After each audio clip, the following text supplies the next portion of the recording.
Russian President Vladimir Putin has promised to find and punish those behind last month's plane crash, which killed over 200 people in Egypt. Moscow's confirmed that the incident was caused by a terrorist attack.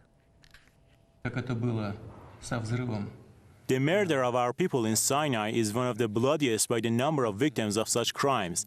We won't wipe off tears over our hearts and souls. It will stay with us forever, but that will not prevent us from hiding and punishing the perpetrators. We should not apply any time limits. We should know them all by name. We will search for them everywhere, wherever they are hiding. We will find them in any spot on the planet and punish them.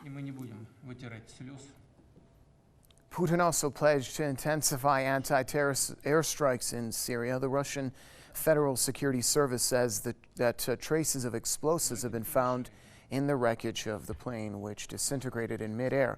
Moscow has offered a $50 million reward for any information that will result in finding the suspects. Meanwhile, Egyptian authorities have arrested 2 airport employees in connection with the crash. Officials say that 17 people have been held, but that these 2 are the prime suspects.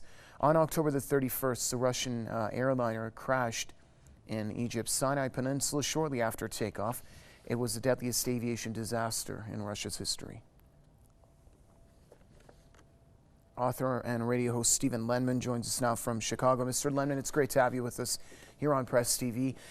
Were you expecting the eventual emergence of evidence that would allude to terrorists probably being involved in the crash of the Russian airliner over the Sinai Peninsula? I wrote several articles on the incident, and of course, when the incident happened, there was no way to know who was responsible or what was responsible for bringing down the plane. But I began to see in subsequent articles that evidence was piling up, and it looked as though it was a terrorist attack. It was just a matter of how long it would take the investigation to discover the fact that there were bomb remnants in the crash site. To be able to prove that it was a terrorist attack. And now Putin has come out and indicated that indeed a bomb was responsible. Mr. Lenman, Russian President Vladimir Putin also pledged to intensify anti-terror airstrikes in Syria. It's comments like these that probably won't sit well with the United States and the members of its so-called coalition. It's clear to me that when Russia began its campaign on September 30, the die was cast, Vadia. The die was literally cast, not just in Syria, but possibly in Iraq if there's agreement of the Iraqi government to let Russia get involved.